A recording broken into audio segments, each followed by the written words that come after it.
Colossians, continue to live your lives in Him. In the name of the Father, and of the Son, and of the Holy Spirit. Amen.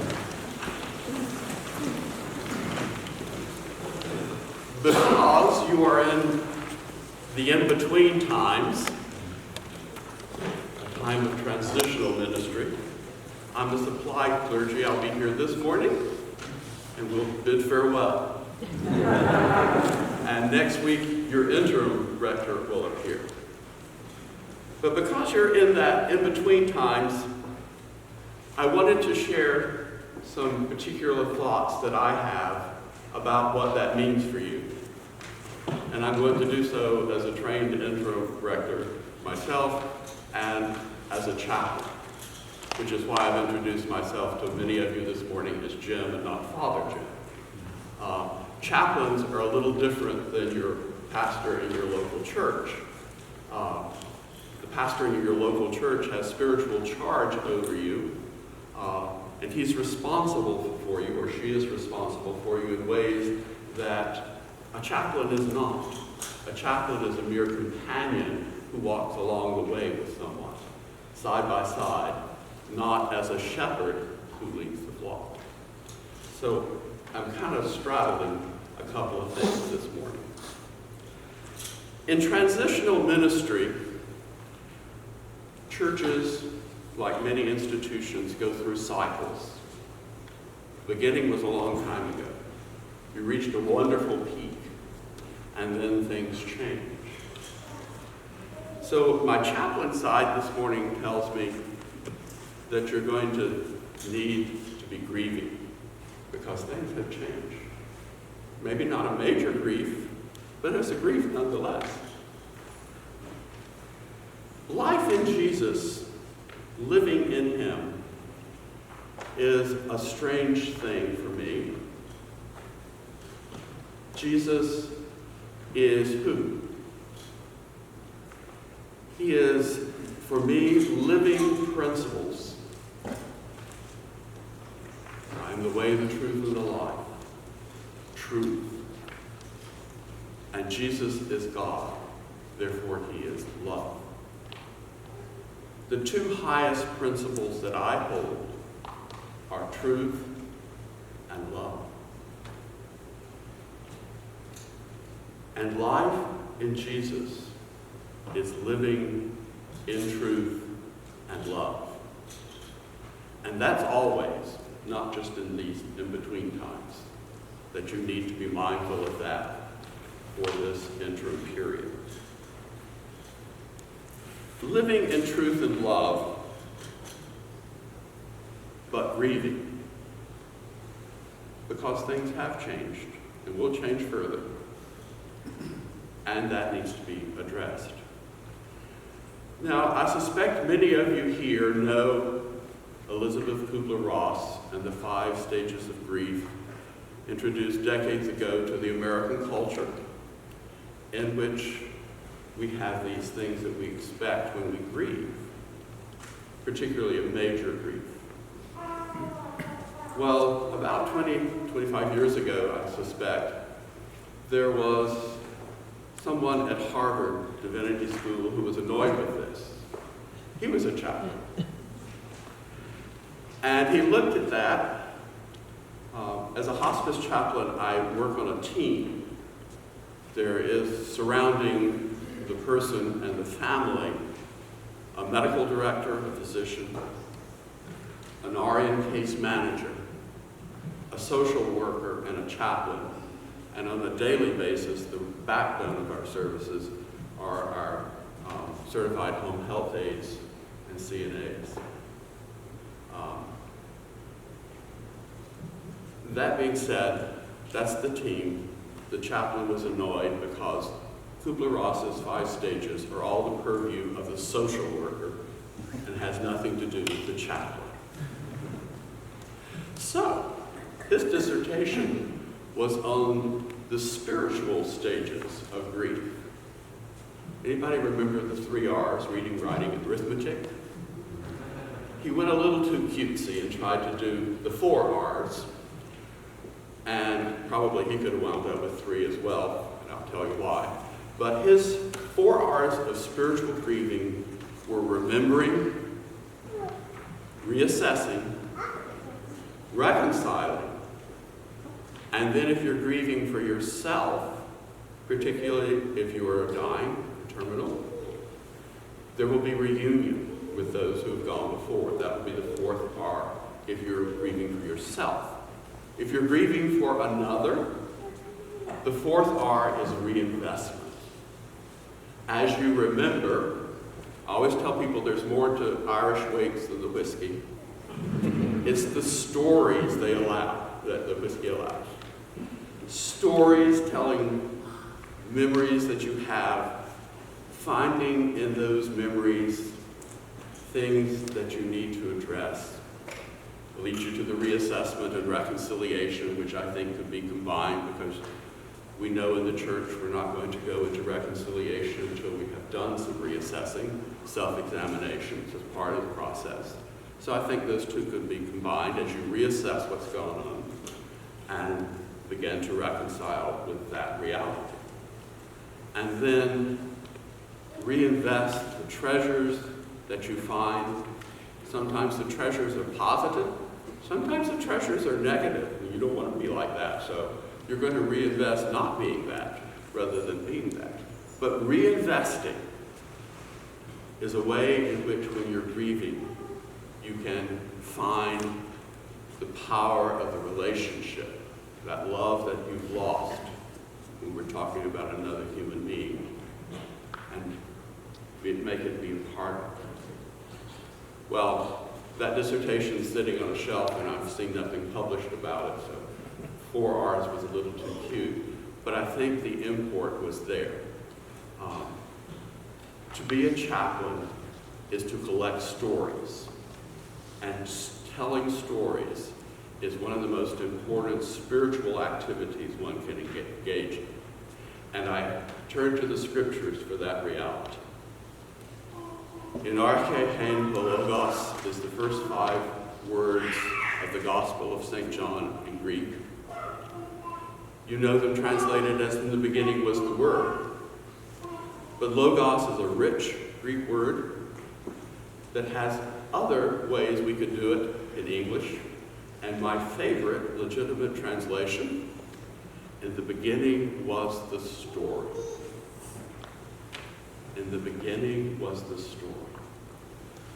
When I have times of remembering memorial services, we have scripture and then we have tributes and stories and memories, because as we tell our stories, we need to find them in God's story. So we have the scriptures to begin God's story, and then we have the tributes and the memories to tell our personal stories. As an interim stake, you're going to be doing some of that. Don't be afraid of it. Sometimes it's sad, sometimes it's glad, but it's something that you'll be doing when your new interim minister comes and you begin the process. There needs to be sharing of stories and memories, finding the great treasures that are already here, and learning how to reinvest them in your community. The power of doing that work, which is often hard work, and you'll know what I mean soon enough. The interim process can be hard work. How we power that? Fortunately, the gospel this morning gives us the answer to that. Prayer. Prayer is a wonderful, powerful thing. It is not magic. It is transformation. Prayer is not so much technique as it is a relational reality. The disciples say, "Teach us to pray." And he gives a few simple steps. You'll note that in the reading of the Lord's Prayer this morning in the Gospel, it's a short version you don't know. There's a longer version in Matthew, Neither one of them have the doxology at the end in the scriptures. Do you know what I mean by the doxology? For yours is the kingdom and the power and the glory now and forever. Amen. That's not in the scriptures ever with the Lord's Prayer in the two places that it appears. That was found in another book that was written probably in the middle of the 2nd century, but it was so wonderful that it got added in. When the King James Version of the Bible, as we call it, or the authorized version across the pond, there was a rediscovery of the ancient languages and some of the wonderful stuff that came with that. And that book, the Didache, the teaching that had the doxology in it, was one of the things that they found and added in. When I was a child in South Georgia, in case you would hear a little accent now and then, that's where it comes from. It's legit. When I was a child in South Georgia, I was a Southern Baptist until I went to college. I actually started transitioning in the 7th grade, but it took me till college to wind up here in the Episcopal Church. We had a few myths and misinformation pieces shared in the Southern Baptist Church. In the printing of the King James Version Bible in the 50s, which is when I obtained one, a red letter edition, by the way, the words of Jesus were read. The Matthew version had the doxology in it. The Lucan version did not, but it was still the longer Matthew version.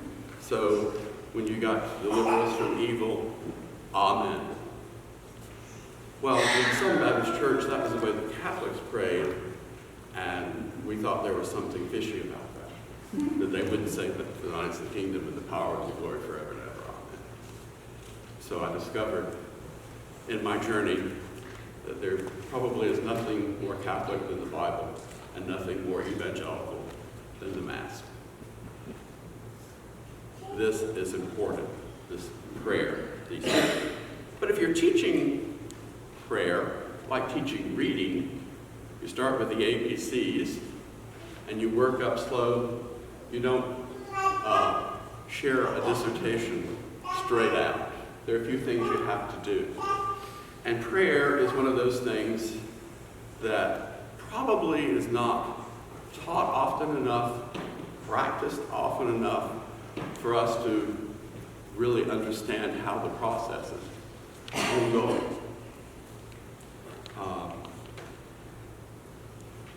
There is in the prayer book, in the back of it, a catechism, and there's a question, what is prayer? And you'll get a list, like pearls on a string, of things that are prayer, but not, for me, a very satisfactory definition. One of the things about prayer is that lack of language that we have because we don't do it very often. 25, 30 years ago, more than that, when something called a PC came into our lives, we had an explosion of language around the fact that there was a computer in the house, and we had to know things that we learned and then forgot, like A and B drives and C drives, and Winchester drives. Anybody remember those? Language just exploded. We still use icon, which is a Greek word for image. We had an explosion of language. Prayer has a deficit of language. In my life, I've sort of looked at prayer and found that that string of pearls was not necessarily the way I wanted to look at it because it's relational. You could take a piece of paper and a half, put a line down the middle, and on one side put a type of prayer, and the other side put another type of prayer. This is public prayer or community prayer. Therefore, we have a book of common prayer for that side of things. And then there's private or individual prayer. There are categories of prayer under both sides as we go down. We could draw another line ahead. And below that line is prayer without concepts. No words, no thoughts, no feelings. And still it's prayer. It's an experience that is rare. We will use 3 of those categories in the public side that have a private expression as well in worship this morning. The first is identity, or our story. After I'm through here, we're going to take a moment to reflect, and then we're going to share the Nicene Creed, which is a statement of our common identity, our faith together as a community. We also have a confession of faith, the Apostles' Creed, which is what we use in the rite of baptism as a personal faith statement. The great thing that we do, of course, in this service is praise and thanksgiving. Private side to that is called adoration. And this category of praise on the public side and the adoration on the private side has a dark side. And it's a legitimate prayer. The language that I'm talking about is that there's the same word goes under whether it's public or private. It's lamentation.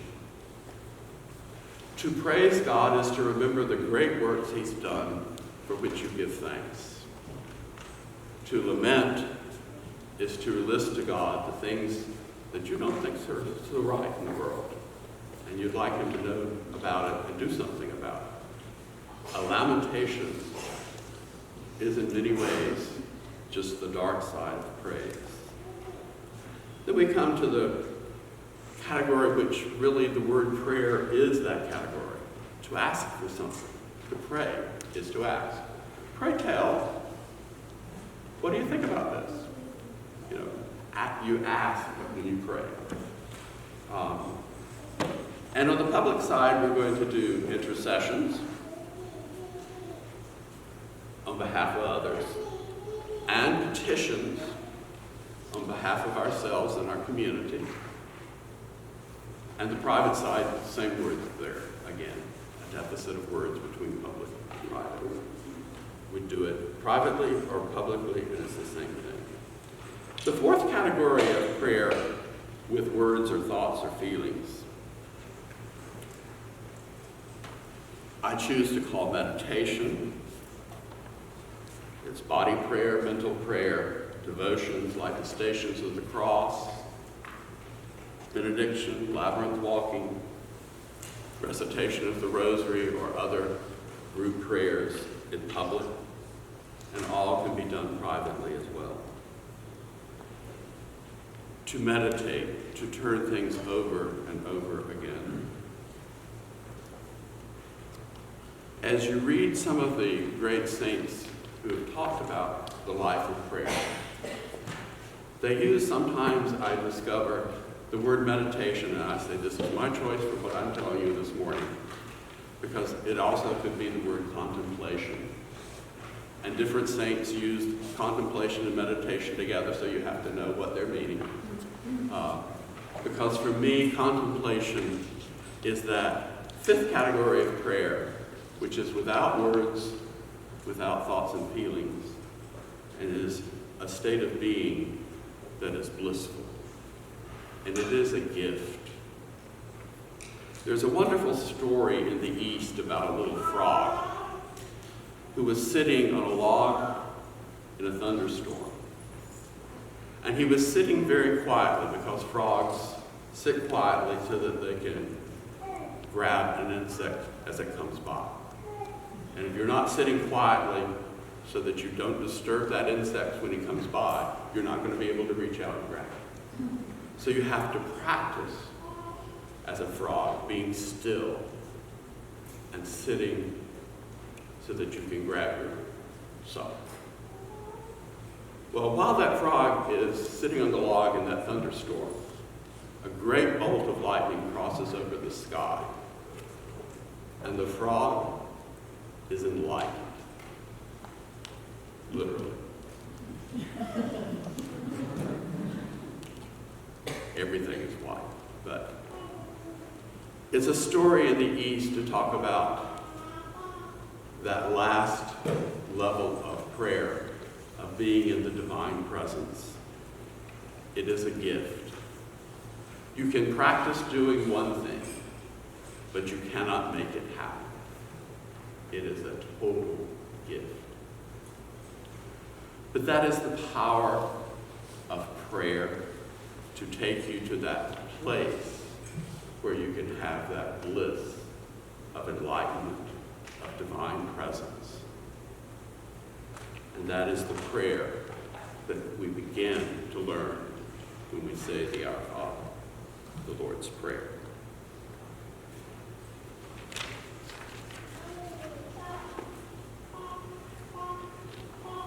As you come to that level of remembering and reassessing, reconciling, and ready to reinvest, you need to have done it all in some level of prayer.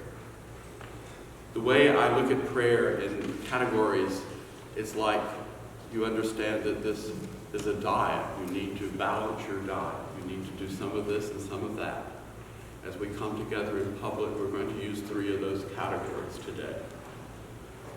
But I invite you to think about your prayer and your prayer life, because it's what will empower the whole community to live together, to be together, and to share a new beginning and a reinvestment of all the treasures that you already have present as you move forward from here. There have been several wonderful articles lately. I use something on my iPad called Flipboard, so I can choose categories of news. And under science, there's been some really wonderful articles. One has come twice, about the discovery of trees and how they live as a forest. That the individual trees that we see in the forest are connected through their roots, and they talk to one another, and they share together. One that came yesterday was about a tree in New Zealand. Actually, there's a forest made up of various, a kind of tree that I can't remember right now. But in the middle of those trees is an old stump. And the stump has no leaves on it, but it's alive. Because all the other trees around it are supporting it, providing it with nourishment and water from beneath the soil, because they're connected. The article called this the grandpa tree. And the family was keeping it fed and watered. It was important for them to keep this stump alive. There are wonderful treasures, some you can't see, but you have a community. They call the forest a superorganism. There weren't just individual organisms of trees. It was a superorganism. In the church, we call that community. You've got it here. Use it to support one another and find your treasures and make a wonderful, new, fresh beginning, living a life in Jesus, in truth and love. Amen. Amen.